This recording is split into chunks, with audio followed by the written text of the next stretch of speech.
talking about SNL, the history, the mysteries, and all the hot impressions in between, breaking down all the numbers as well. In your favorite sketches with special guests, it's on the Saturday Night Network.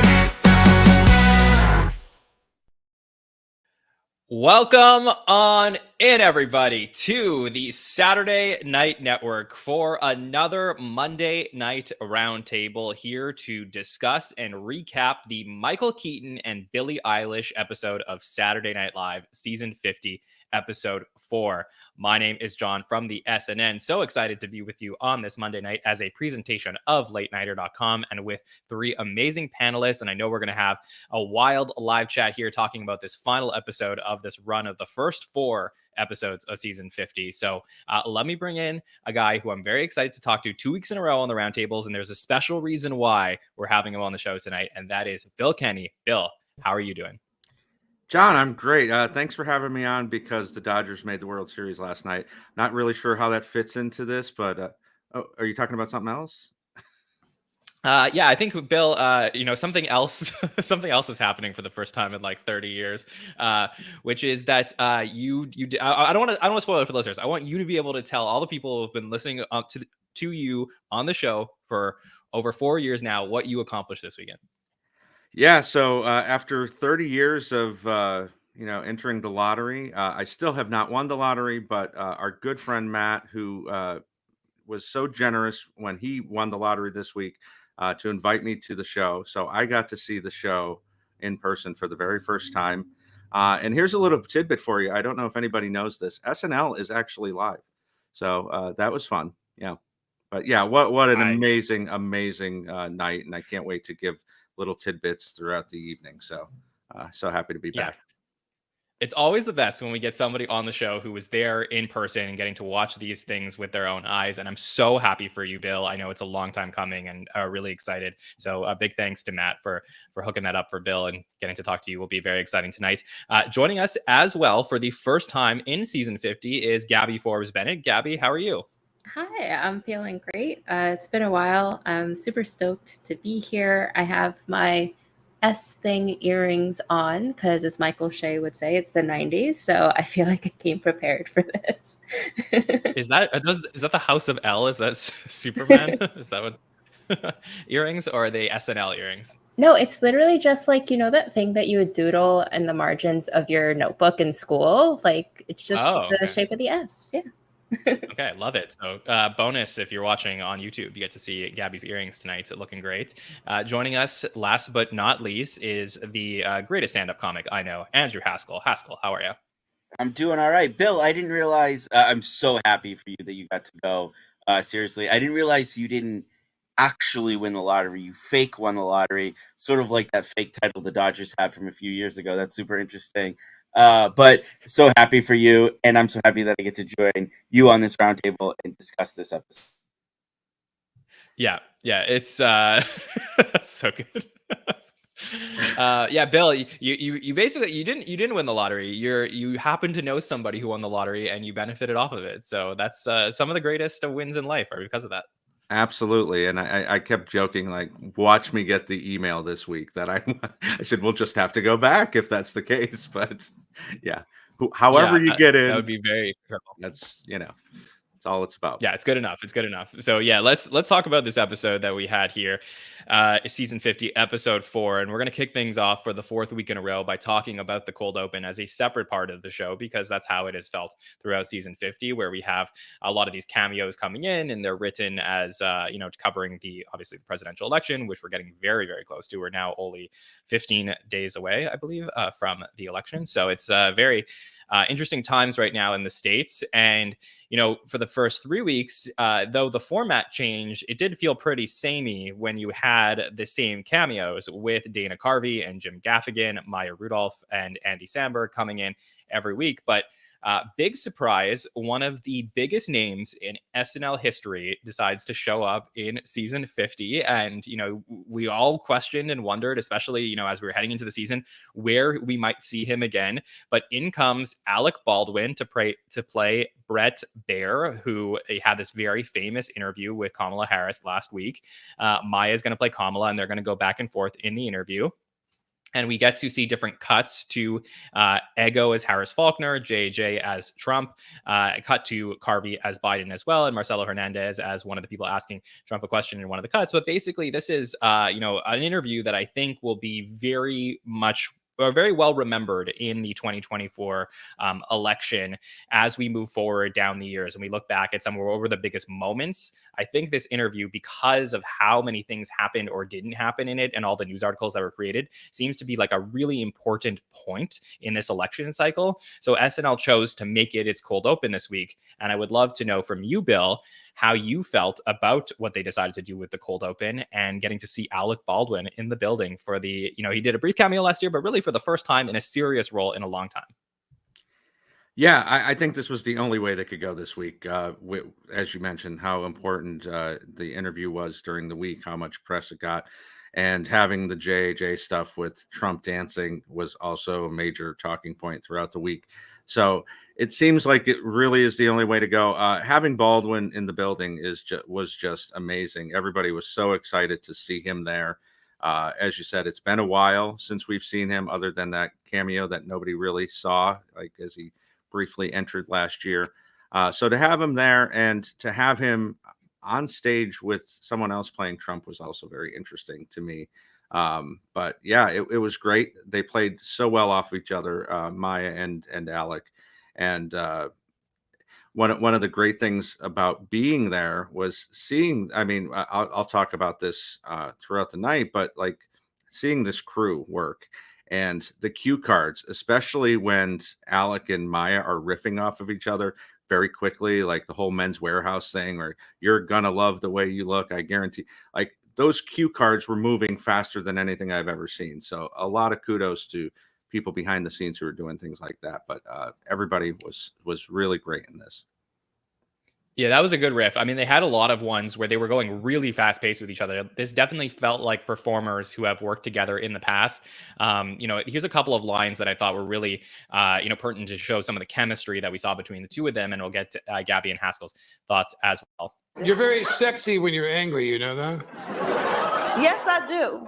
That moment of just seeing like these two performers playing these roles, I felt like it was really, really interesting. I know that Alec posted on Instagram saying thanks to Lorne and to Maya for, and the writers for bringing him in on this one. So a lot of people had a say in having him there. And here's another line that I thought was really good to show the back and forth, that may be a good example of what Bill saw with cue cards. Abortion. God! Uterus. No! Menstruation. You're lying! So a lot of fun stuff, if you can call it fun, that we got between the two of them. Gabby, what did you think of this cold open that we saw?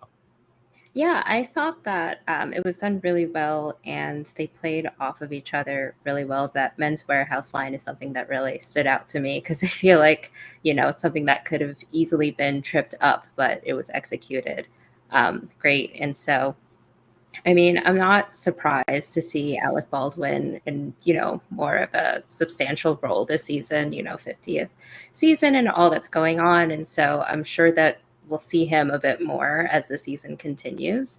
But yeah, I thought that it was pretty funny. The cuts to the dancing was great. I also hadn't actually seen the dancing clips before watching the cold open. And so I had heard about them and I was like, oh, okay, I guess this really did happen, and it basically happened this way. So that was interesting, I guess. Are we really calling that dancing though? Like, I know they said it was, but I don't know if I could call that. I'd say it's more moving than dancing. Moving while songs are playing, I guess.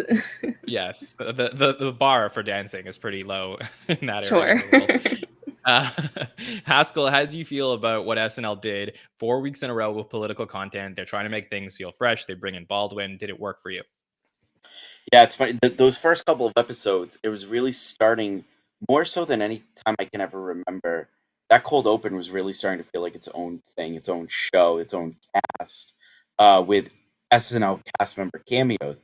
I think even more so than those years, almost 10 years ago now, where we felt like they were starting to really overdo the cameos. Like this was starting to feel like it a little bit more. I did enjoy them taking a little bit of a step back with who they were using in the cold open, even making a nod to Andy Samberg later on, like not being in the cold open.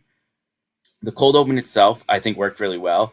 Alec Baldwin, I thought they cleaned up something that was a huge problem for me when he was Trump, which was it became very clear after a while how not available he always was for rehearsals or for blocking and stuff. And I thought the back and forth that he had with Maya worked so much better than a lot of times when he was Trump. It was a lot of monologuing. It wasn't a lot of back and forth with cast members. And I think a lot of that was to cover up the fact that you had to work around him not being in the process as much. To come in and do one cameo appearance and one cold open and really kind of swing for the fences on it, I thought it worked really well. I really enjoyed it. I also enjoyed kind of having a little bit more of a focus instead of we're going to open up with CNN or Fox News or ABC News, and then we're going to do a quick wraparound to every rally and every big story. We still focused. We got all of the characters for the most part, but we stayed focused. My only downside is I'm still not figuring out what's going on with JAJ's Trump this year. Something is off. The performance is off a little bit, and that Trump went from being potentially like a highlight in a lot of cold opens to starting to become a weakness that I think they have to cover for. But for the most part, that cold open worked for me really well. Wow, that's interesting. See, I kind of disagree. I feel like what they did with, or what they were doing with JJ's Trump in the last couple of seasons ended up looking more like monologuing to the Alec Baldwin point of just like, here, I'm going to come out, I'm just going to have him rant and keep going and going and going on non sequiturs. And here, I think the fact that they give him less time to work with makes it feel more focused to me. Because I just think it runs out of steam at a certain point, at the same way that people get tired of the actual guy at times, as far as much as he's going to go on with things. So I don't know if I see it the same way with respect, Haskell. I think there's technical problems with his impression. I don't know if he's going for something new in Trump's voice or Trump's demeanor, but he's slipping in and out of some voice this year that I can't unhear. And I don't know what's going on with that. But I do agree. I'm glad we've moved away from this weird rundown style. They loved the rundown for a little while, or connecting point A to point B with a rant. I thought that ran out of steam very quickly. I do enjoy kind of not making Trump the main character of these cold opens and making him this, featured player to kind of jump in and out while we tell the main story. Yeah, the one line that I really liked from him in this one was this. I would never threaten anything except perhaps violence. That was a really good quick line. Bill, I have a couple questions for you with the cold open here. So you said, if I understood correctly, that the audience was cheering and excited to see Baldwin in the building. I know that my take on Saturday was that, I know there's some, off the field things that happened there where, which would have caused him not to appear the last couple of years. But just in the SNL streets, people were pretty tired of the Baldwin Trump impression at the end of his presidency. And, to the point of like not knowing from an SNL perspective how people felt about the legacy of Baldwin. And I think you and I spoke about that over the summer when he was announced on the greatest host countdown. He came in at 4th instead of in the top 3. And I think we speculated that was why. Now, seeing him in the house, was the reaction overwhelmingly positive? Yes. And I think this is the start of the redemption story for Baldwin. If, as Gabby says, if he does come to the show more often this season because it's the 50th and he's playing different roles, I think there will be an upward trajectory again of how Baldwin was, so well esteemed within the SNL community. I think him playing a completely different character was so important. Obviously, he wasn't going to come back and play Trump with JAJ enmeshed in that role, but to have him in a completely different role seemed to work for at least the people that were there. Yeah, that's interesting because, in a way, like he's so ingrained in SNL history, sort of like the way like you couldn't do like a 30 Rock reunion without Baldwin, right? Like it would be weird. And I think you can't do an SNL reunion like we're going to get on the 50th without having Alec there for being the guy who's hosted the most and all of his contributions over the last, call it 20, 35 years. So that's fascinating to think about. My other question for you was, with all the cuts that they made in the live in the show, was anything pre-taped in this cold open, or everything was live and it was all done on different sets? Everything was live, and that was one of the really fascinating things to me because he was to the right. JJ was to the right of home base to start out with, and then as they cut back to Maya and Alec, he ran across the stage to get to the other set. So he was on two different sets within that, which was very fascinating to me. I don't know how often they do something like that, but that was really fun. So when he was at the rally and dancing, that was at a completely different set. How did they block that with him running across? Was it when they were showing a clip of something else, basically? When they went back to Maya and Alec. Got it. Okay, Yeah. understood. Yeah, so that was, anyways, that's really fascinating. Again, you don't think about some of these things when you're watching them at home, but the technical aspect of them having to create multiple sets, have people shuffling around the studio, doing this all live, it's just a high wire act. And the fact that they pulled this off, I think, was great. I'm thrilled that they didn't feel the need to shove in Jim Gaffigan or Bowen or Andy in this case into this cold open. Just because you have them under contract in the case of Gaffigan and Sandberg doesn't mean you have to force them in the cold open. I love that we got Sandberg in the monologue because, to me, like, again, if he's in the building, use him for something. I think in the last couple of weeks, Anna Gasteyer, Sudeikis, John Lovitz, like, they've all been around the studio just hanging out. I love it when people come home to see where they grew up in Hollywood. But for me, like, if you have these people around, I think you got to throw them in things. So I'm happy to at least have seen Andy in something this week, but it was the right decision to just cut to the people that they needed to before this cold open to make it work. Okay, let's talk about Michael Keaton, the legacy of Michael, and how we felt about him hosting this show. So, we got this announcement, run of 5 shows. Michael Keaton is announced as the 4th show with Billie Eilish. And to me, this was a pretty big surprise. Michael Keaton has hosted the show 3 times prior. He hosted in season 8, episode 5, in a pretty weird episode back in the Ebersol days where it was discussed on the previous podcast, but that, Ebersol apparently didn't love what he was bringing to the table, brought in Michael Palin as a potential replacement.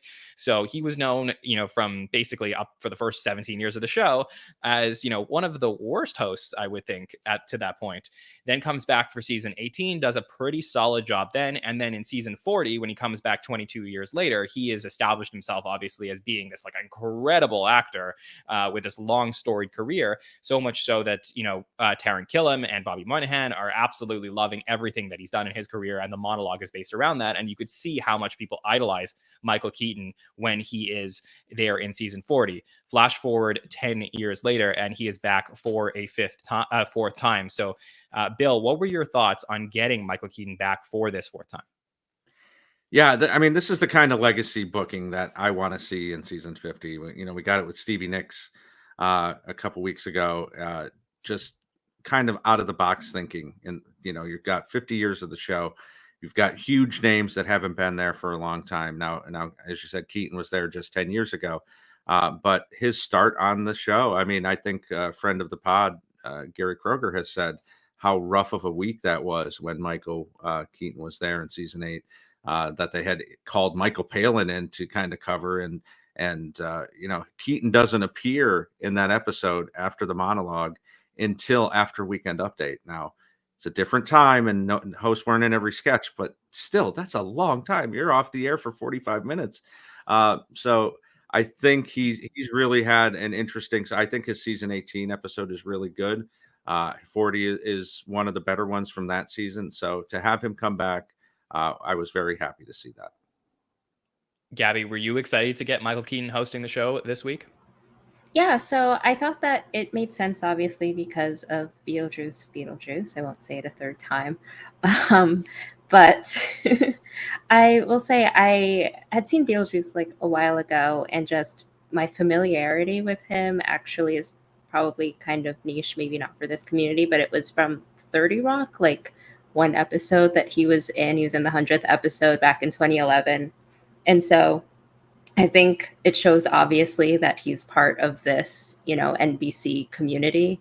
Alec Baldwin was in the episode, obviously, as one of the main characters in the show. And so I think that, I was excited to see. I always like to see these kind of like generational like things on display, to see how he, someone of his caliber and his, maturity kind of meshes into the jokes, and curious to see what the writers will like have in store for him. And I thought that it was overall like a pretty good mesh. And I like, not to jump ahead, but like, I don't know, some of the younger wigs that they put him in, I thought that things like that are always like pretty fun.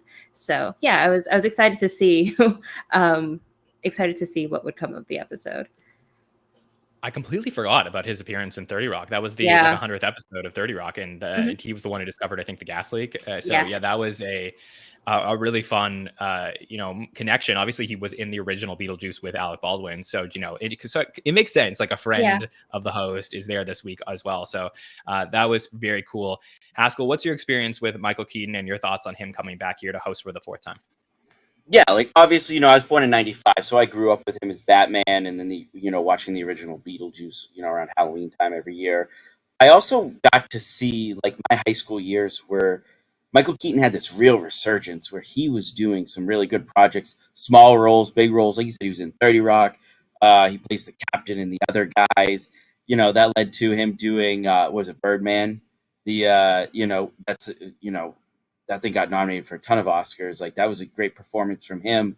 So these last like 15 years or so, he's had this really great resurgence to his career and kind of solidified himself from not just a guy who had a couple good roles, but a really, really great actor. So I actually don't think of this as a legacy host. I think of this as a guy who is a prominent actor who I do think kids, Gen Z, probably not Gen Alpha, but a lot of Gen Z kids, I think if they don't recognize the name, would recognize who Michael Keaton is. Like he's in the Marvel Cinematic Universe. Obviously, Beetlejuice was pretty big. So I like it as both an actor that I enjoy, a host that I really, really enjoyed his previous episode, but also feeling like we're not just doing like a greatest hits SNL 50. We're still keeping this SNL and doing, topical, what's going on in pop culture right now hosts. Yeah, it's interesting because I definitely don't think he's a legacy host, despite him hosting for the 4th time. He is the 6th oldest host in SNL history. So to your point, Haskell, the fact that younger people still know who he is and he's still doing huge movies, I mean, that is definitely a reason to book him to keep things relevant for this season. But I do want to talk, and this is something, fun to do here on, our season 50 roundtables about, a little bit of a legacy watch of how we're feeling about these hosts. We're going to dive into some of the sketches from the episode in a moment, but let's just do some overarching legacy talk about where we see Michael Keaton in the pantheon of SNL hosts. So back in the summer, we did a host countdown where we did take a look at a bunch of all the different hosts, and we ranked them, and we talked about how we felt about all of the different top 50 hosts. But Michael Keaton did land outside of that top 50. He didn't crack it. So Bill, now that you saw him for the 4th time, do you feel like he would be closer to the top 50, or do you feel like this didn't move the needle on Michael Keaton? Yeah, I think it moves the needle. I think it's in the kind of vein of Josh Brolin, who's hosted 3 times, but took a long break between his 2nd and 3rd. 10 years is a long break between 3rd and 4th. But the fact that he's been part of the show for 42 years.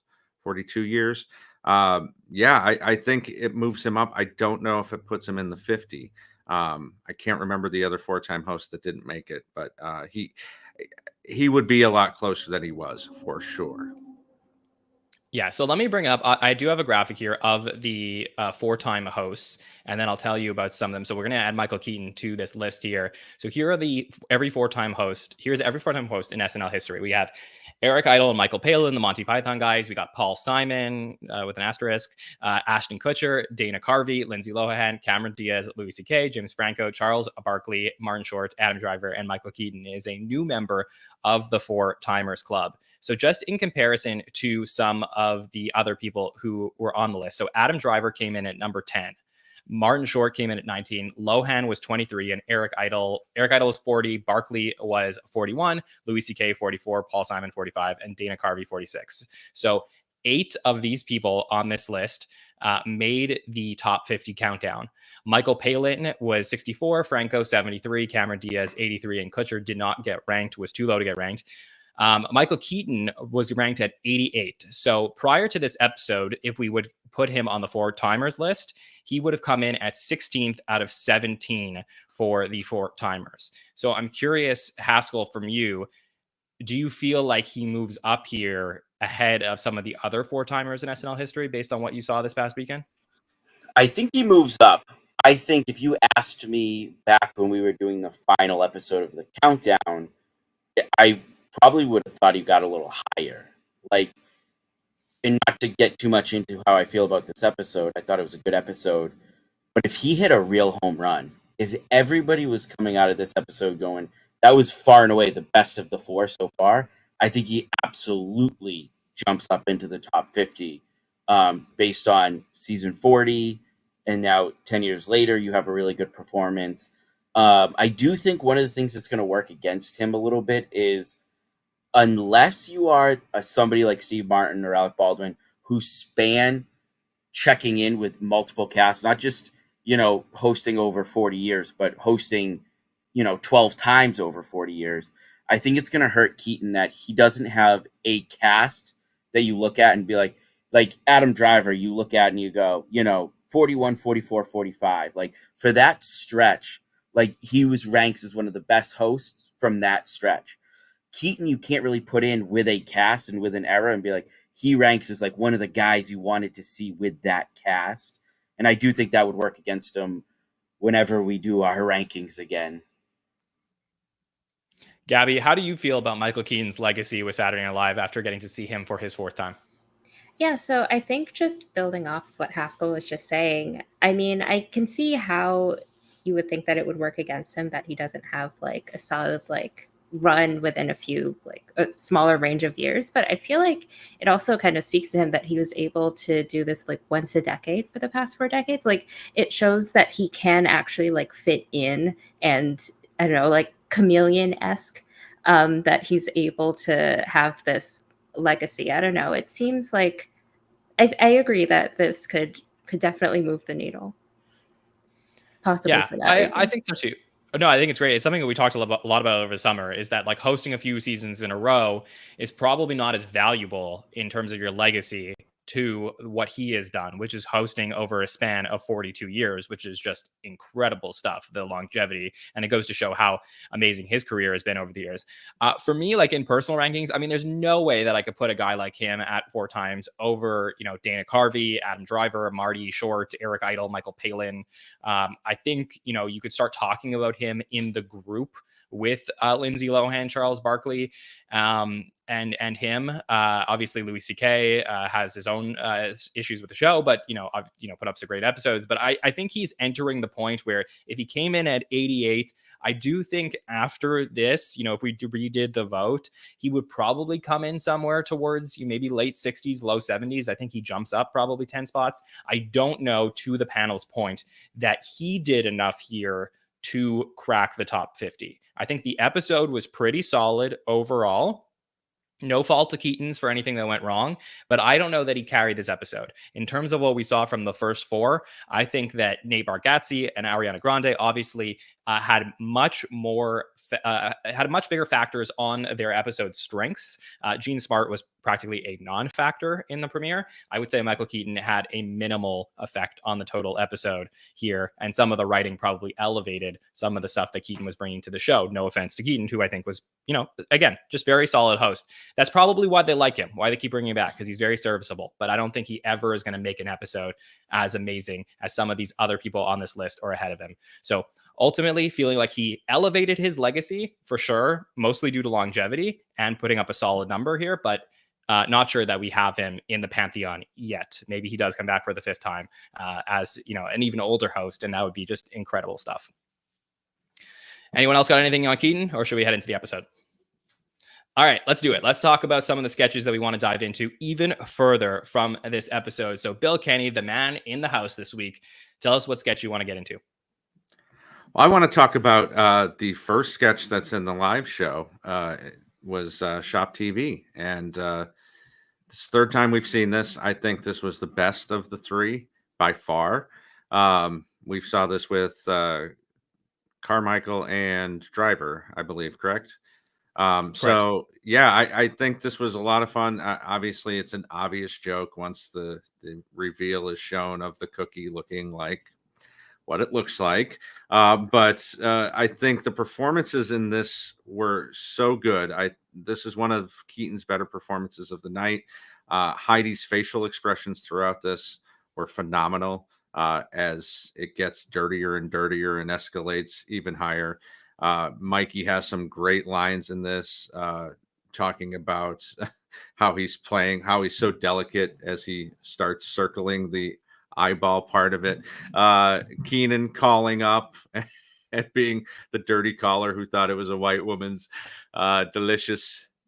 Yeah, so this was a lot of fun to me. This got a lot of great reactions. In the dress rehearsal, Jane actually had a part in this as well.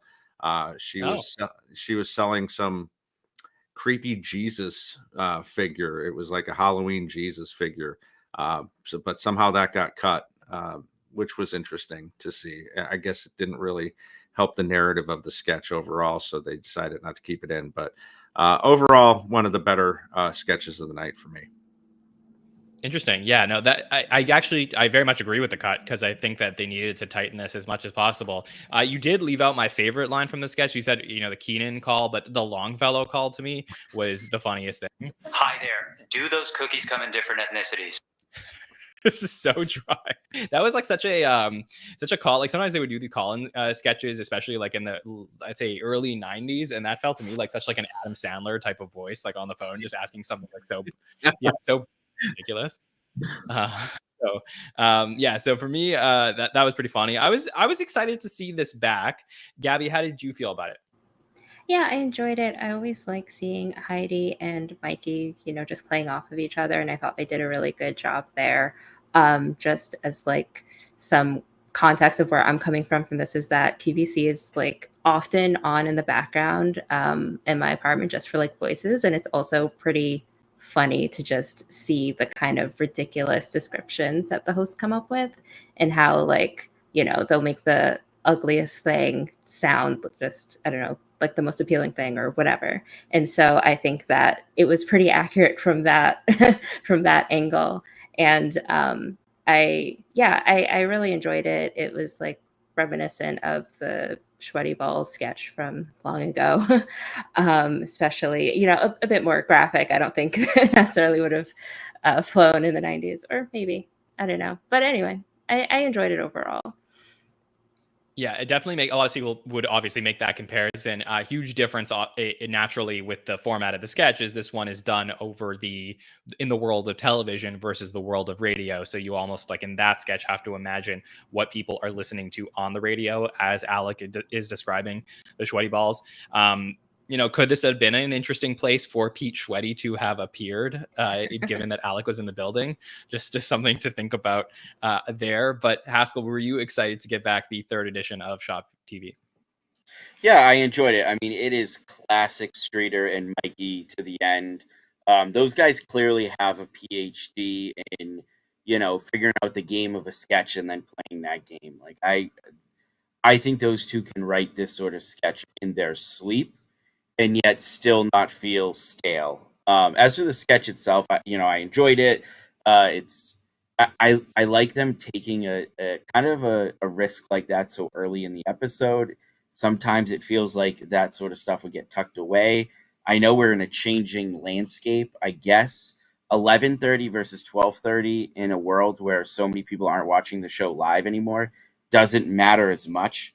There's many people who watch SNL and they don't even watch the sketches together. So I guess maybe the thrill of that is gone. But I do enjoy, when I think about that sketch, thinking about the iterations of that cookie and kind of sending that to standards and practices and getting that through the censor and seeing everything that they have to do to make sure, like, no, it definitely looks like a zombie eye. We can get away with this. And I would love to be a fly on the wall with those conversations.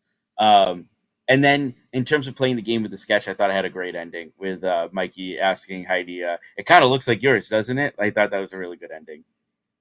That was a good ending, actually. And you know what's funny is that I don't know if you guys heard this, but on Saturday night, sometimes we'll take like screen caps from the show and post them on our social media. And we tried to post a screen cap of him holding up the two cookies, and Instagram thought that they were boobs and like flagged our account and made us take it down. So it's, that they were very, very realistic according to Meta. So that was that was very funny to me. I think what I like about these sketches, the more that I think about it after watching this a second time, is that I think selling things in the setting of like a live shopping network is a great premise for sketch comedy, because it feels to me like in a commercial setting, everything is so like pre-produced that, everything feels like so to the T of like, this is what we're trying to sell you and this is why we're trying to do it. But someone selling a product in a live setting where they come on and they bring their own product and tries to sell it to you at home is like the biggest high wire act that you can walk as a shopping, or like as any TV network, right? Because you never know like what that person's going to say or how they're going to just desperately try and get people to call in and buy the product. So for me, I think that the blank slate of like Shop TV is a great setting for an SNL sketch. My biggest problems with these sketches sometimes is that I don't think they go far enough with the sketch. I think that the sketch often becomes more about the sexual innuendos of the product and less about the fact that they're on television. I know they had their TVMA and they had to blur out certain things, but I would have loved if these products started like selling like crazy. And they reacted to the fact that they just, a million people are calling in all trying to buy the cookie and all of that. Like, I feel like there's another lane to go down here with these sketches that they don't always explore. So though I encourage them keeping the sketch tight, I still think there's other avenues that they can go with these types of sketches. So for me, I'm glad they brought it back. And I'm glad they bring it back pretty much like once a season, right? We got a 47, 49, and 50. So it's like a great spacing out point between these sketches. Feels like the right thing to do at the end of a run to bring back out a Mikey classic sketch. All right, Gabby, let's head over to you for the sketch that you want us to dive into. Yeah, so I wanted to talk about Forbidden Romance.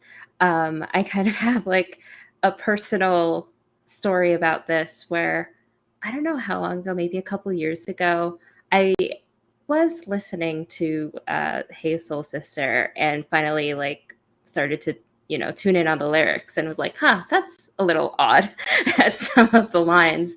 And like maybe a few months ago I came across an article, like not even an article, like a blog post that someone wrote about this and the lyrics, and it being kind of strange to say the least. And so I sat down to watch this episode with my wife, and I had like told her about that, topic that the song kind of like touches on. And I obviously was not expecting Dismukes to sing that song of all the songs. But as soon as I heard the first strums, like I felt like that Leonardo DiCaprio meme where he's like pointing at the TV. I immediately was like, that's it. That's exactly what I've been talking about. And so it was really great to see that I am not crazy and that other people are now well aware of the topic of this song. And so, I thought that the sketch overall, the premise was very funny, obviously, to me.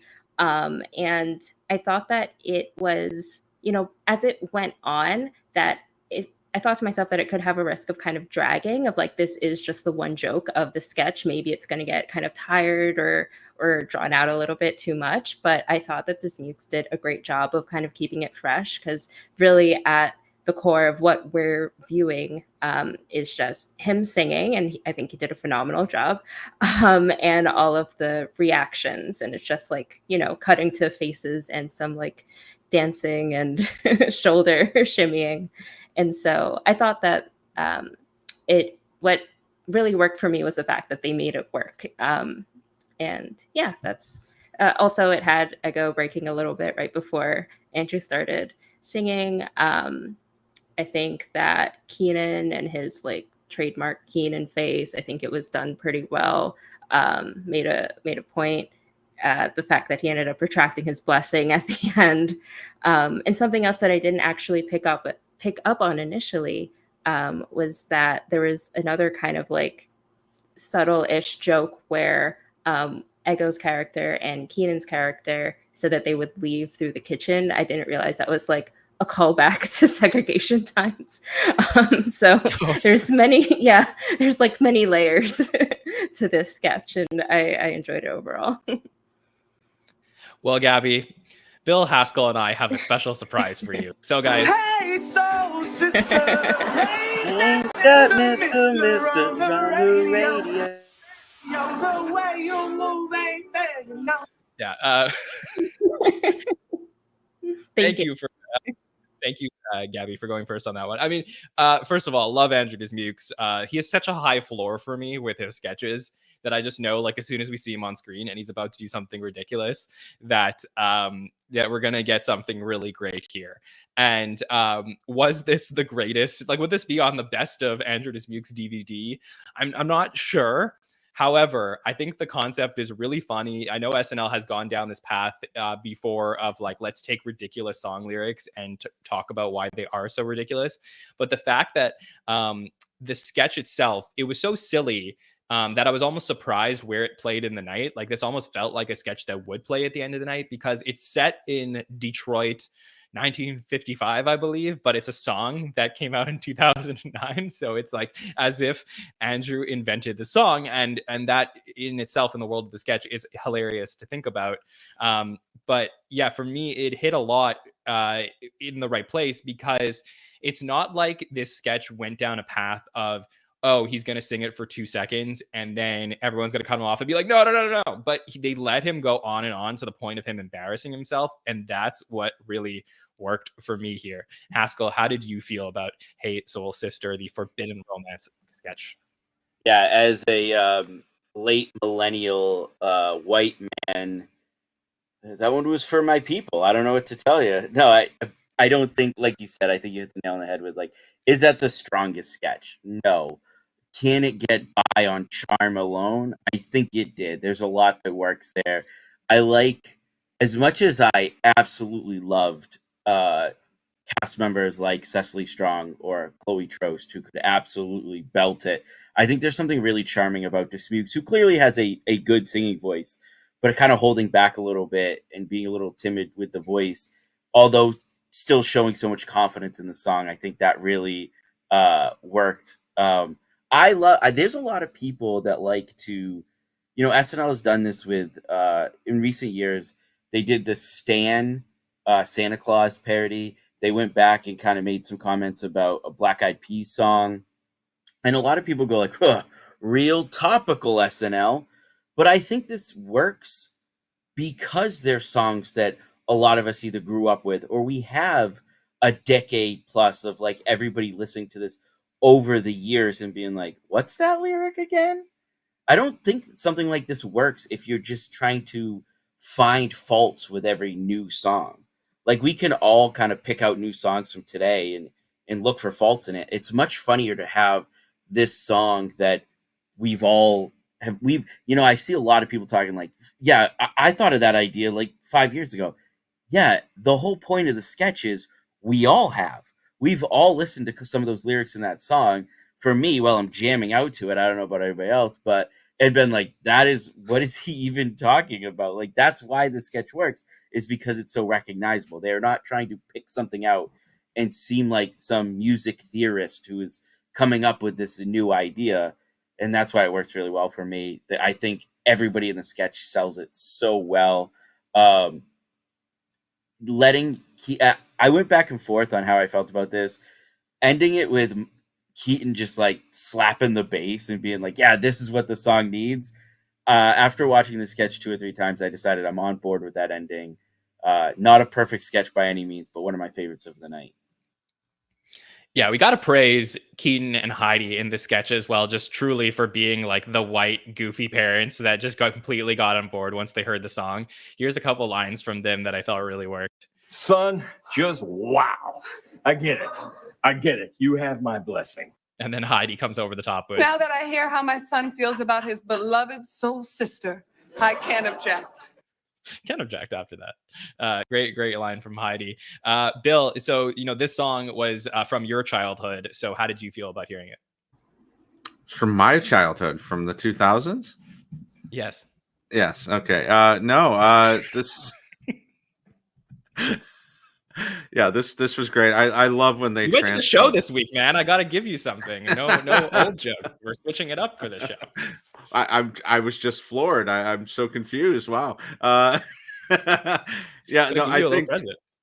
I appreciate that. I love when they transpose songs and TV shows and movies from 50 years into the past. I did kind of get stuck on that line from the song where they're listening to Mr. Mister on the radio because that's from the 80s. So I'm parsing here what's okay to transpose into a different time.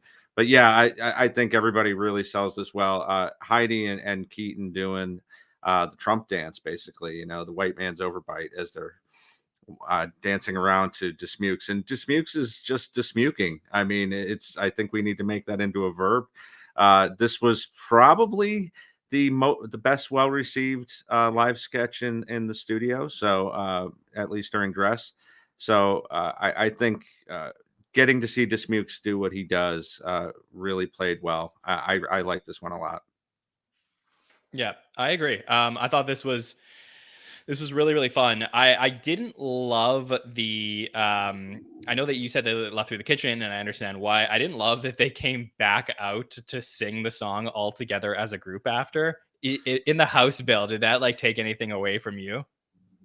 No, I think everybody was just happy to see them come back out. I don't think it ruined the integrity of the sketch, at least in person it didn't. But yeah, I see what you're saying. Yeah. John, can I ask you a question into the panel? Sure. Because you bring that up, they bring it back out. A few years ago, we really got into that, like, let's pan out of a sketch and see the transition right before we cut to commercial. Have we now hit a point Can where I just that's tell you overdone? that I take credit for that? I don't take credit for a lot of things, but I do take credit for that.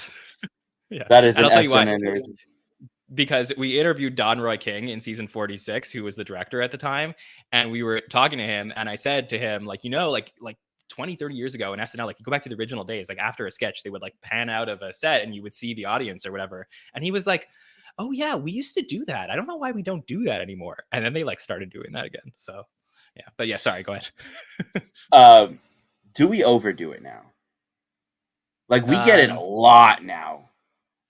And I think we get it to points where they're like, it's a way to end a sketch. And I don't mind it as a behind the scenes peek. I don't know how much I love it, like you said in this sketch, as a way to end a sketch. Unless you do something really creative where they've done things like kind of zoom to the next sketch or do some sort of crazy transition.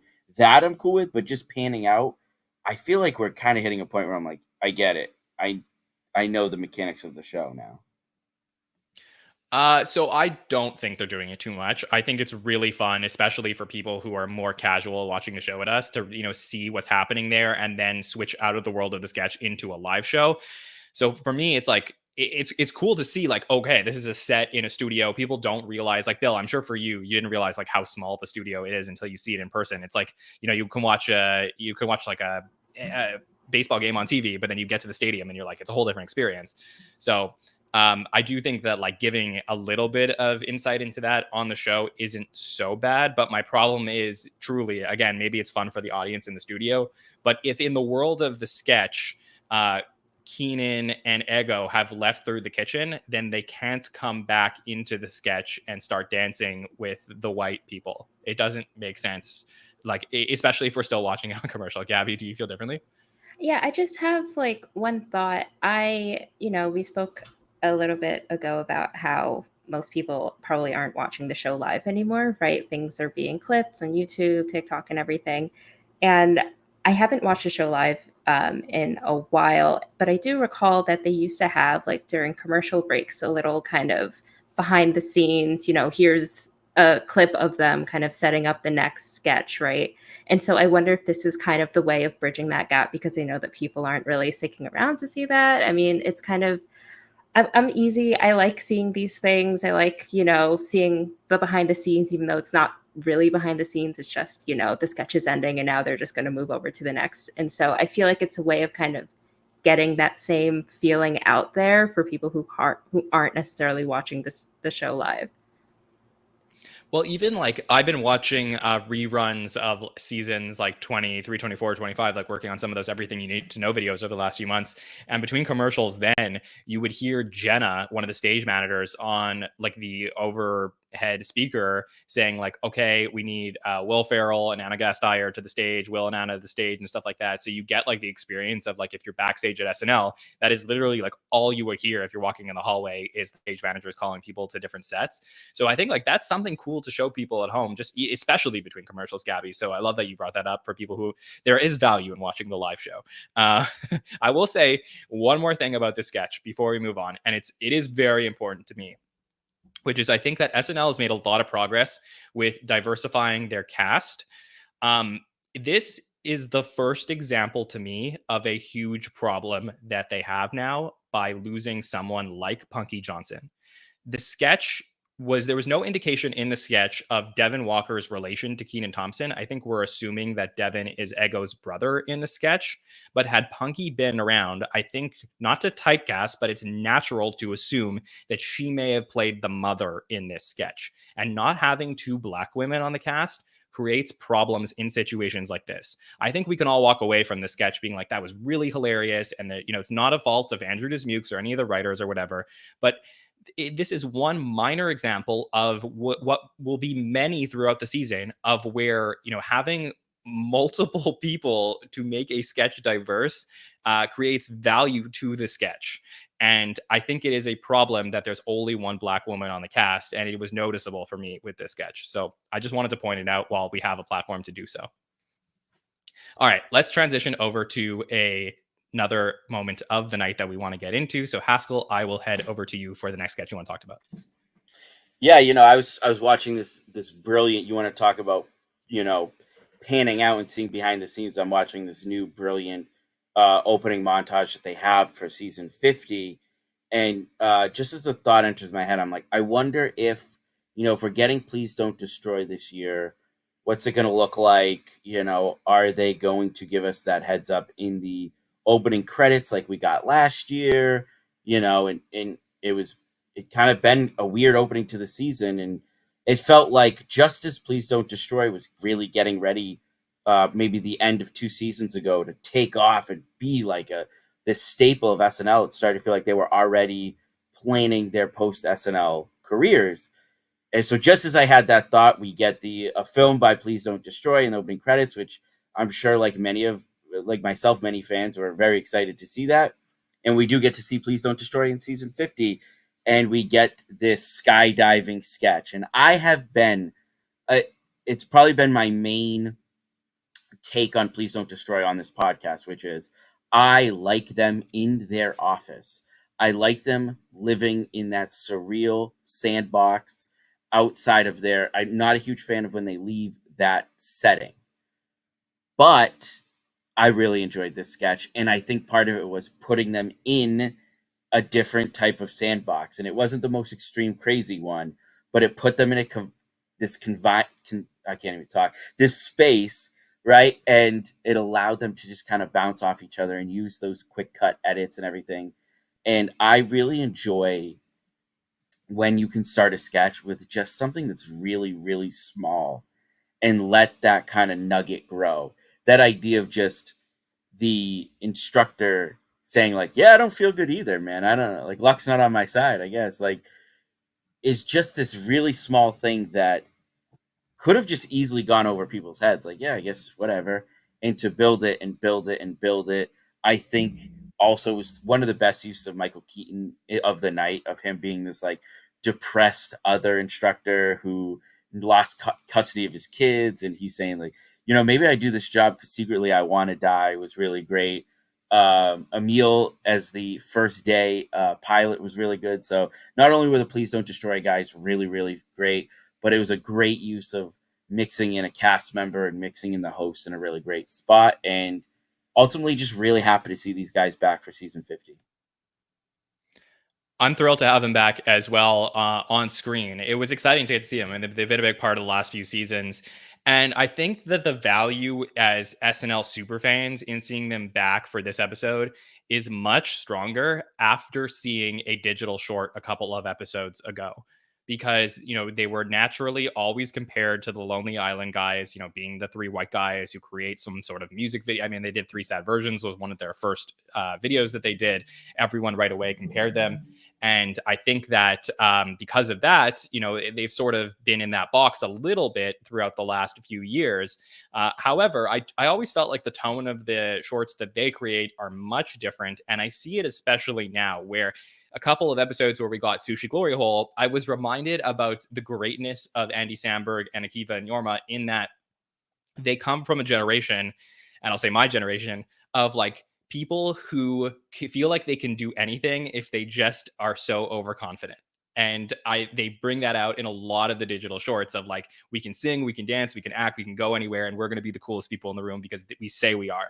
And that was like a lot of the themes of digital shorts. Whereas I feel like Please Don't Destroy sketches are much more to me about, we are extremely anxious people and we're going to push each other to the point of breaking. And you can get that in so many different forms and so many different settings, whether you're in the office or out of the office. So obviously, if they're sitting around and they're talking about, and something crazy happens, and then they push each other, and then one of them goes crazy and starts yelling at each other, I think you get that there. But you do get that here in the skydiving setting as well, where they start freaking out about if they're going to die by jumping off the plane. So I really appreciated getting these personalities back on the show, and it felt super refreshing to me. Bill, how did you feel about the PDD skydiving sketch?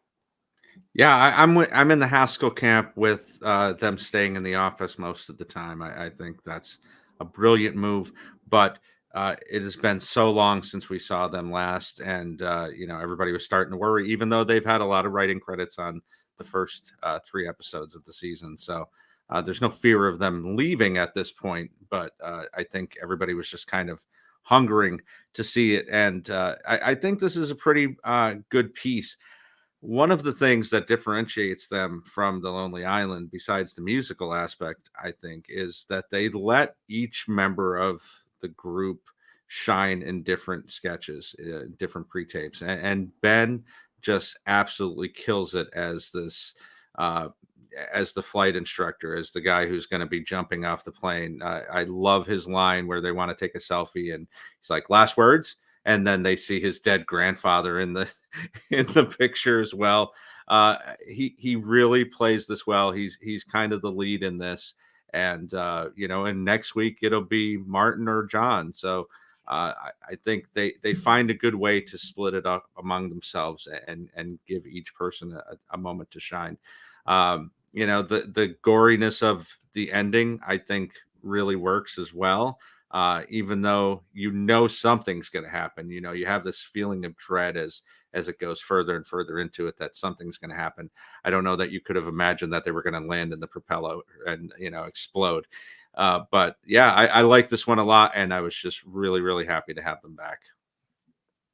Yeah, I was happy to have him back too. I also thought Michael Keaton was pretty good in this sketch. We haven't talked about him a lot in the sketches that we've been discussing, but him basically, looking down and just saying, maybe there's just a small part of me that always wanted to die. Just like brings this sketch to such a depressing note, to the point of like, oh my God, we're all gonna die. Gabby, were you happy to get the PDD guys back on the show? Yeah, and I really enjoyed the sketch overall. I mentioned earlier about, the kind of hairstyles they put Michael Keaton in, and I think that his little blonde faux hawk moment that he had going on in this was great for the character, and really evoked that kind of midlife crisis vibe that he was going through. A highlight from this sketch for me was Emil flying the plane and, pulling up TikTok to see how to fly a plane. I thought that was really great. I wish they would have done a little callback to that in the TikTok sketch in the show. I thought that would have been funny. But yeah, I liked it. I think that also, to the panel's argument about keeping them inside of their office, clearly things go awry when they're outside of their office. I guess they die when they leave their office. So maybe that's an argument to keep them in. But I do think that this had, kind of the same kind of vibe as them being in the office. It all kind of took place in one room for the most part. So I wasn't missing it too much, because I felt that it had the same energy. But yeah, I thought that it was nice overall. I agree. I think this was a good win for them to get them back on the show. And like I said, I think they did one at one point, like 8 or 9 in a row. It was great to get a little bit of a break and feel refreshed with PDD. I'm excited to see what else they're going to bring to the show this year. Okay, I want to talk about the last sketch of the night, which was the Tableside guac sketch that we got, where we got Keenan and Ego, Ashley and Keaton, Chloe and Devin all sitting around a table, and Heidi playing Maggie comes over with some Tableside guac. And then Michael Keaton, in what I think, he's playing a guy named Jonathan, in his best role of the night, in my opinion, was looks at Heidi's character and basically says, like, you don't know you from somewhere, you remind me of Beth. And Heidi plays this character that is so going through almost like this teenage love affair, where she's talking about her feelings and what she's going through with Benny. So they have these moments of like them reminiscing on their lives with each other. And I felt like, first of all, like, for a Heidi sketch, which I would say I sort of know the type of sketches that Heidi likes to do, I felt like this was something really different and refreshing from her. And I love the fact that, Keaton and Heidi could go back and forth to the point of like very clear, like dramatics, to just like very calm speaking. Like the tone of voice in this sketch like really works for me, and it builds up. So Michael Keaton, who is basically a poet in the way that he's talking. It's what we do with what we're given that gives us what we get. And everyone's at the table is so confused with what's going on here. And we start to see the cracks between Keaton and his wife, played by Ashley Padilla, who I think was fantastic in this sketch when she kept like throwing in lines like, I would love to get out of here. Trying to get out of the situation for me really works. So a couple other moments that I think really click here are, as we start to head towards the climax of the sketch, is this. Tell me you write. I want to write, but she confines me. And then Heidi ultimately blows up with, That's your opinion! and thank you, Heidi, for that sound clip, which I'll definitely play, as I don't agree with people on this podcast from now on. But yes, I loved every minute of this. I think it was a great Heidi character and a great Michael Keaton character, playing this so subdued, but also realizing at the end, okay, you actually don't remind me of this person, so I'm ready to leave the table. Bill, your thoughts on this final sketch of the night? Yeah, there's so many good things about this. This was not the final sketch in dress rehearsal, which I found pretty interesting. And also, Ashley is completely dressed differently. They made her look a lot older, I guess, to more match the way Keaton looks as an older man. Yeah, I really enjoyed this a lot. I think Heidi is adorable in this, playing this role. Keaton thinking that it's a woman he might know, but she's clearly like 45 years younger than him. It's kind of ridiculous. Heidi throwing lines at him like, I was 2 in 1987 and I don't know what a box office is. So yeah, I love the interaction between those two. Ashley just absolutely crushes it as the wife. And yeah, I think this is probably Keaton's best role of the evening. So this was a good way to end the live show for sure.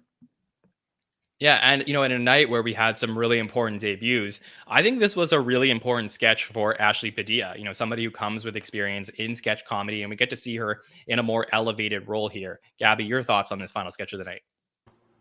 Yeah, so the sketch overall wasn't my favorite of the night. I didn't really like it that much on the first watch, but I will say that all things considered, Ashley really stood out to me. I think she was my favorite character, or yeah, the character that she played was my favorite in the sketch. I thought that her Midwestern accent was phenomenal. It's like one of my favorite American accents. And so I really appreciated that.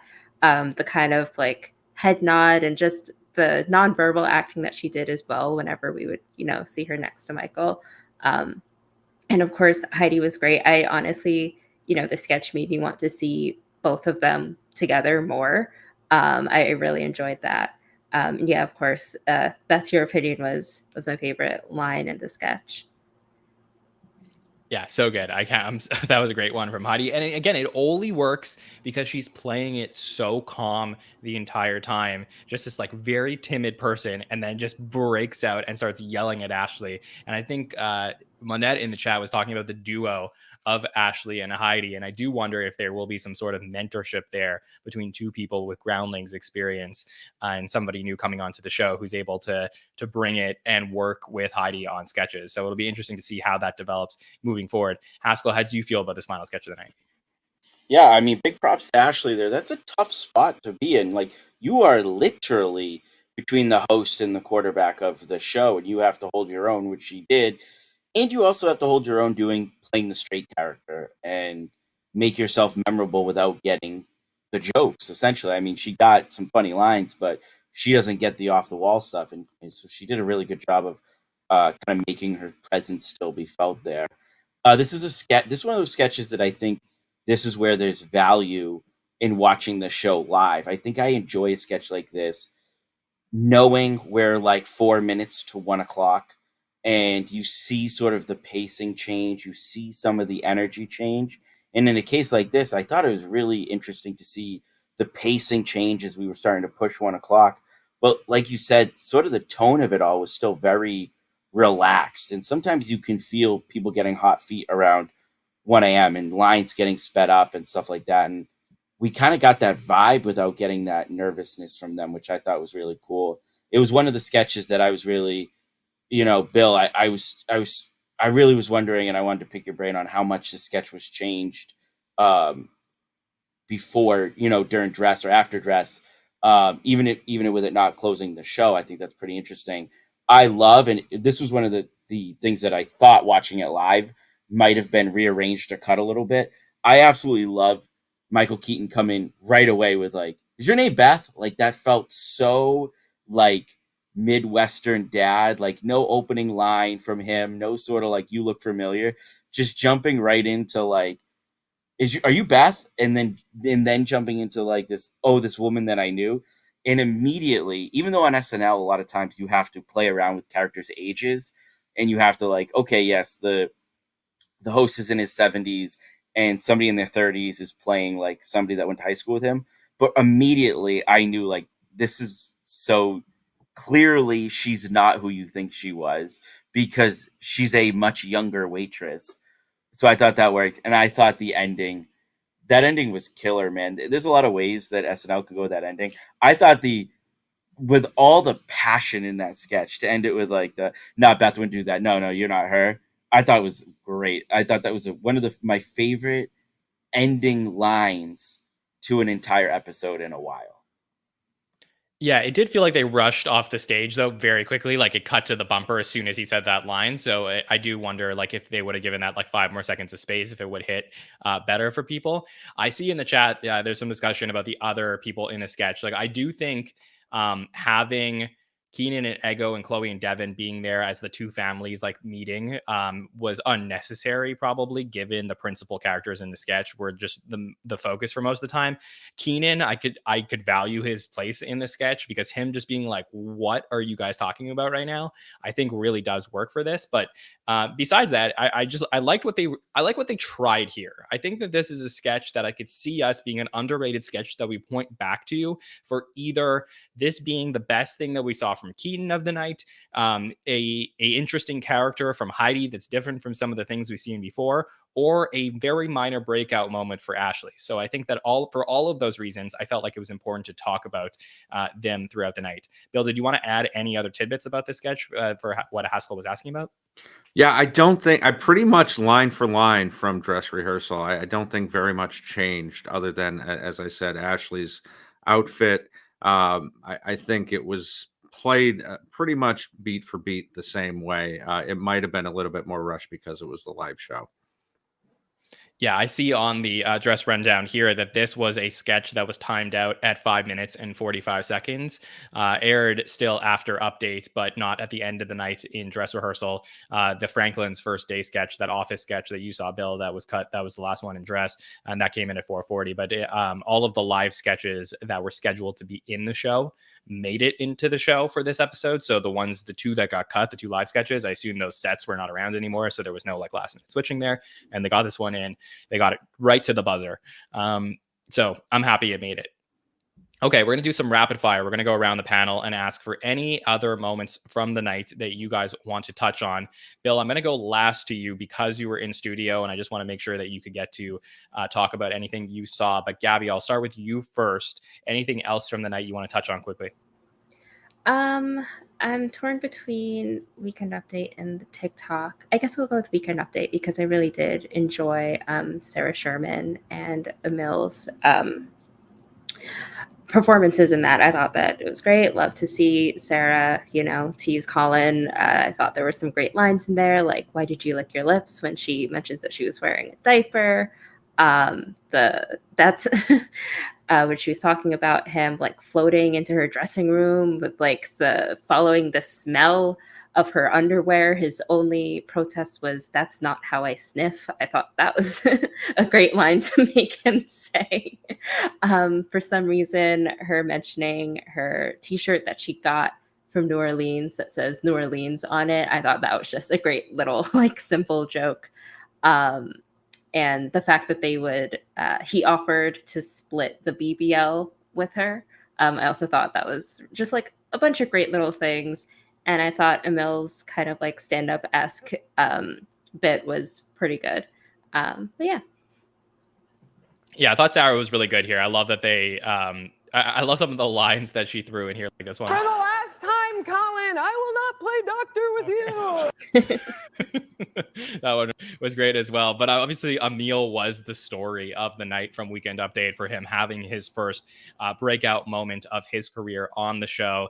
He did a lot of really great things, and I felt like the stand-up piece was fantastic. But this will be the moment that we will always remember from the start of Emil Joachim's career on Saturday Night Live. So like, I don't, like that's how we got there, Colin wrote that joke for me. Yeah, just a fantastic moment. So, Bill, I will ask, that was not in dress rehearsal where he made that quip to Colin, right? Yes, it was. It was. It was. Oh, damn yeah, it. Okay. Yeah. Oh, sorry. Cool. Yeah. All right. Yeah. I wasn't going to say it, but yeah. Sorry to ruin No, you that. have to. You have to. We have to tell the truth here. Okay. Okay. It got anyways. It got the same reaction in dress rehearsal with no, crickets for that particular line. So I think it probably just made sense to keep it in there. Okay. Well, the magic of the moment was still there, but that is a shame to hear that was scheduled to be into the update piece, because I do feel like what I will take away most is that his stage presence was awesome, and I think he has a great and bright future on the show. So great Weekend Update this week. Haskell, anything that you would like to touch on from the show? Yeah, just two quick things. On the TikTok, I think that's such a great place for SNL to go. It's really fun. You get the cast in there. It's really quick. Nobody really overstays their welcome. My only issue is I do think they kind of creep up to that line that they get to with political cold open sometimes, where you just go, yep, that's something that somebody said. You didn't really make a joke yet. You just repeated what, like, a lot of those are just like, yeah, that's somebody who's on TikTok and that's what they say. We need you to now make commentary on what they're doing, not just repeat what they're doing. And I think they toe that line a little bit too much with the TikTok stuff. And then the Uber game show, I think, was a click or two away from being a classic. I don't think they elevated that sketch quite to where it needed to be, but Ego is so phenomenal in roles like that. And I'd like to see something like that return. A week after that bridesmaid sketch went viral on TikTok, it only made sense that they decided to make a TikTok pre-tape. And it's just such great. It's a great business move, right? Because you can clip out all the individual moments of the TikTok pre-tape and post them as their own things. And literally, like, everyone, millions and millions of people on TikTok will eat each of them up. And again, we talk a lot about on this show about who is the show for at this point. Well, I don't know that the TikTok audience needs them to be giving commentary on the type of TikTok personalities that are there. It's almost like, oh, I've seen that on TikTok before, so I'm glad to be seeing somebody else playing that person on TikTok. And for me, Haskell, it works a lot better in this setting because it's so rapid fire that you blink and you miss it, right? Like you could just move on from the thing if you didn't care for it or you didn't find it particularly funny. But in a political sketch where you're doing what Trump said at the rally, it's a little different because you got to sit on it more. So that's why I'm okay with them doing it in this setting. One thing that you have to give him credit for is actually putting the Domingo reference in there was brilliant. And I think that's one of those little like small rewarding and bringing something back things that you've talked about a lot that you wish you'd see them do in episode more. I thought that was really cool. I just think that, hey, look, this thing exists eventually becomes not great comedy over time. Over 2 or 3 TikTok sketches, it's fine. If it becomes the new mold of the show of like, yeah, we do this for TikTok people, and TikTok people can listen to the same. They can listen to In the Club, We All Fam 1,000 times over and laugh every time. Then that really scares me about the future of the show, actually. But that's a bigger issue. Sure. Gabby, did you want to jump in on something there? Yeah, I just had one quick thing on the them making a joke of it and not just saying like this is what TikTok is like, is that I think they did it a little bit with the whole, like the premise is that the person on TikTok is texting their bae. But at the end of it, which I didn't immediately catch, was that the bae was the trad wife who was actually giving birth to another one of their kids. And so I thought that was a good way of kind of like, tying a bow around it and just going a step further than just saying, haha, TikTok funny. So that's an interesting point because canonically, we only know that because of the version that they posted on YouTube. But in the live version, the photo at the end of the sketch was just a baby and not Heidi holding the baby. So, Bill, what did you see in the house? Completely different ending in dress rehearsal, which it cut. The very last thing you see is a video on TikTok of the bae walking in and seeing Heidi having the baby. So it was a live shot of Heidi having the baby as opposed to this picture in a text chain.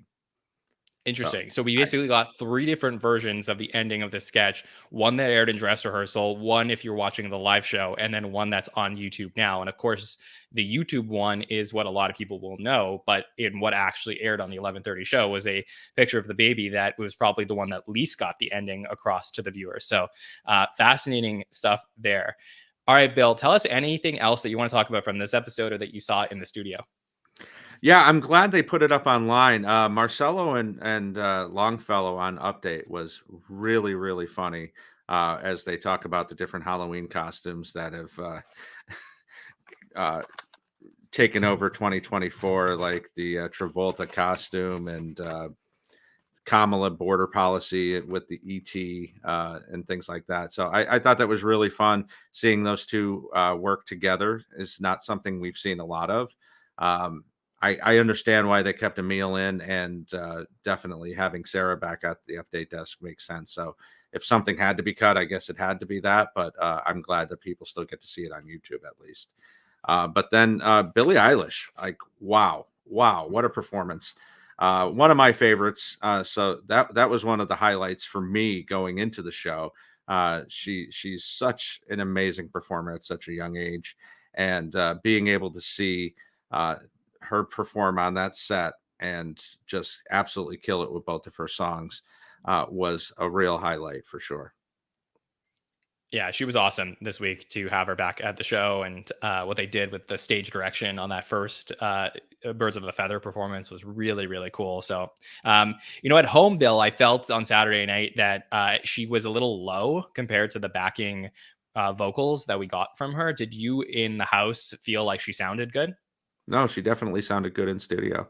Yeah. All right, cool. Yeah, that's always interesting to think about and evaluate, but overall, just fantastic. Happy to have Billie around, and hopefully we'll get her performing for a 5th time on the show sometime in the next couple of years. Okay, as we wrap up our discussion of season 50, episode 4, we have to talk about the MVP vote getting for week number 4. So we ask you every single week on social media who you think the MVPs are for week number 4.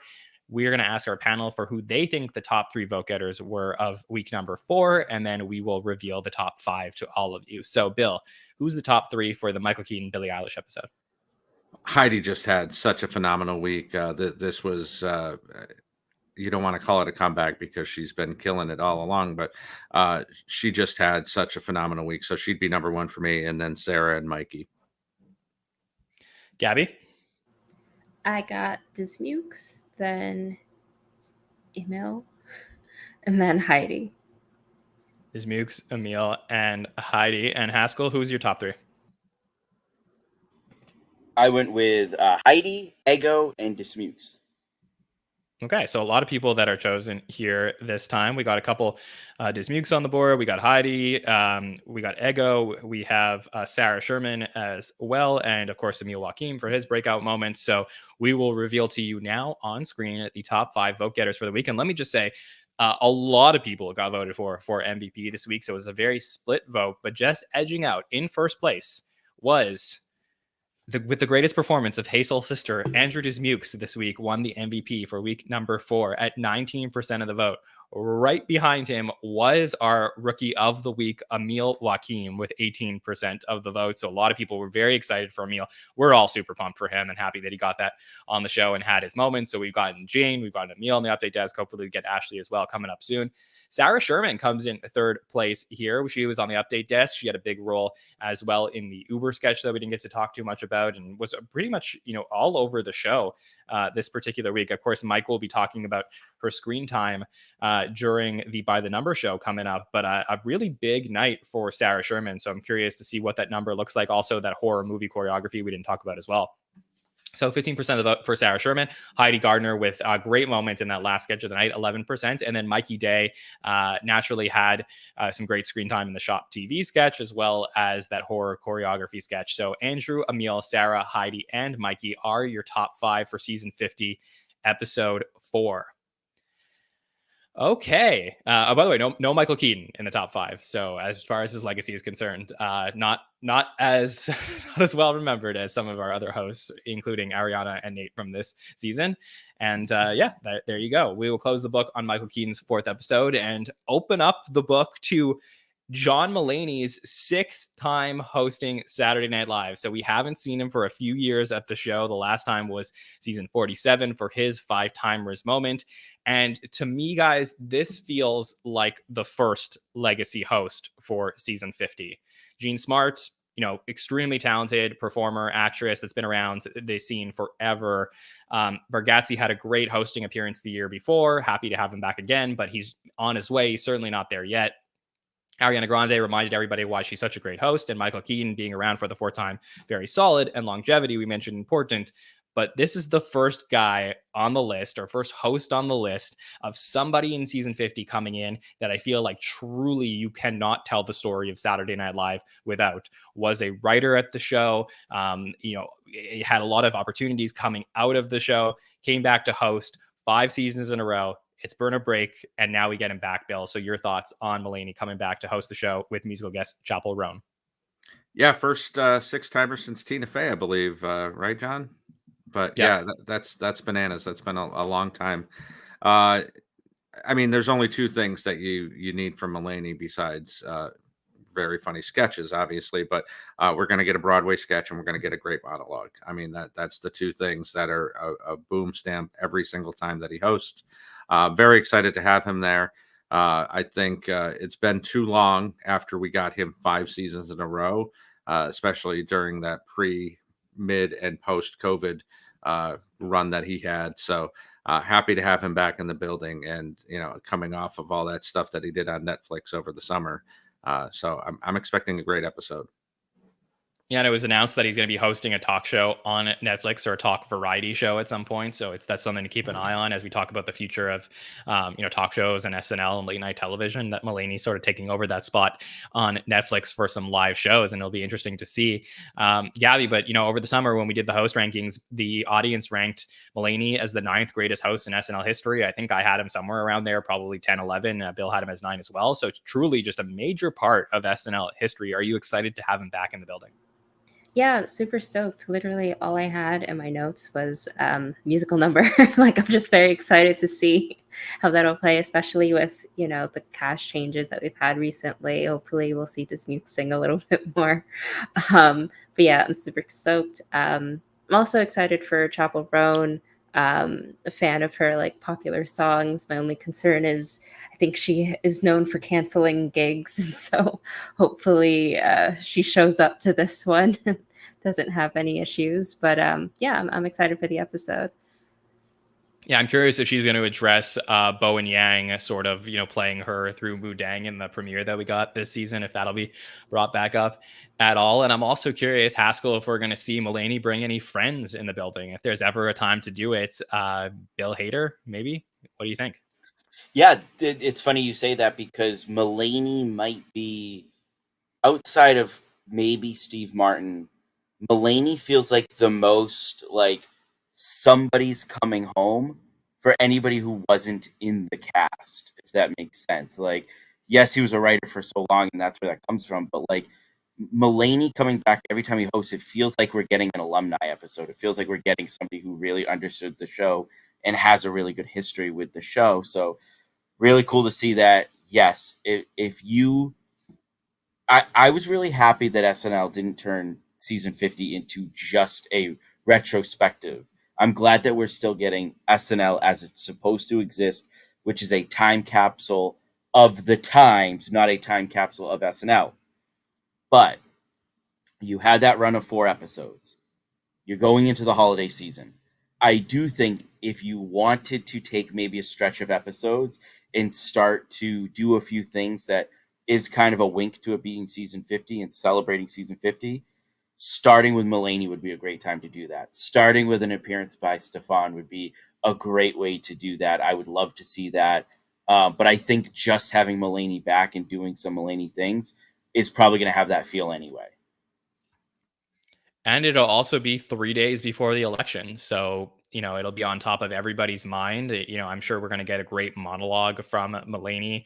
And, it'll be interesting to see what SNL does with their cold open to keep things fresh right prior to the major voting day in the States on November 5th. So, yeah, it'll be just fascinating to see this episode. It will not be this weekend. We do get our first break of Saturday Night Live. So no hot take show on Saturday night. But the following weekend, we will be back to cover that episode right after it airs. Before we get there, we have some really fun stuff here on the Saturday Night Network YouTube channel, where we have our By the Number show coming up on a Wednesday night this week. So Mike Murray will be back with 2 amazing guests to talk through all the screen time and statistics from this Michael Keaton and Billie Eilish episode.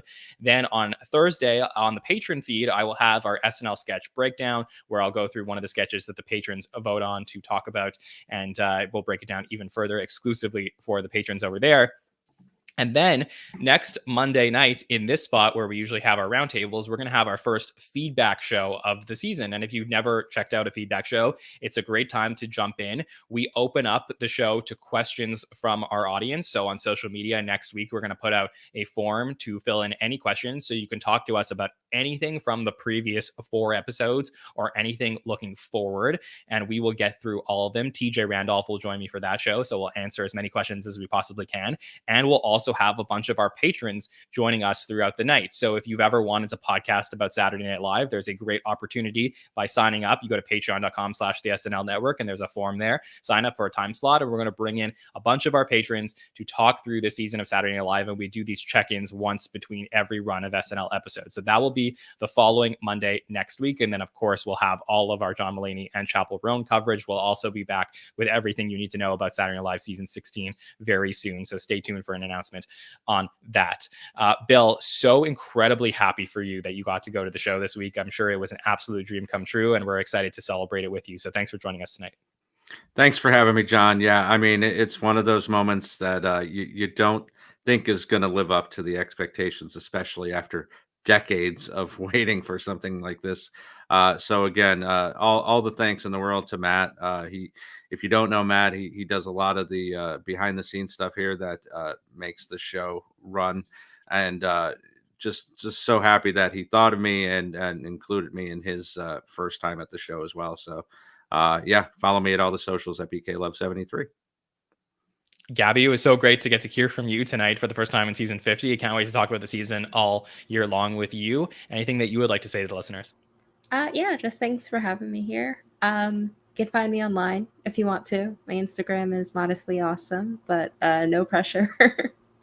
Yeah, thanks again. Great handle and great to have you. Haskell, always a pleasure to get to hear from you and your amazing commentary. So thanks for joining us. Anything you would like to plug to the listeners? Yeah, so great to be back. I love having this little fall family back when SNL comes around. It's so incredible, this community that we've built. This weekend, I will be opening for legendary New England comedian Bob Marley at the Rhode Island Comedy Connection. Good news, bad news. Bad news is Bob Marley's so awesome. He sold out the entire weekend. We got 6 sold out shows. The good news for you guys is he's so awesome. He added another show to the next weekend, November 3rd. If you're in the area, tickets are going quick, but come out and see Bob Marley. And you also get to see me, so it'll be fun.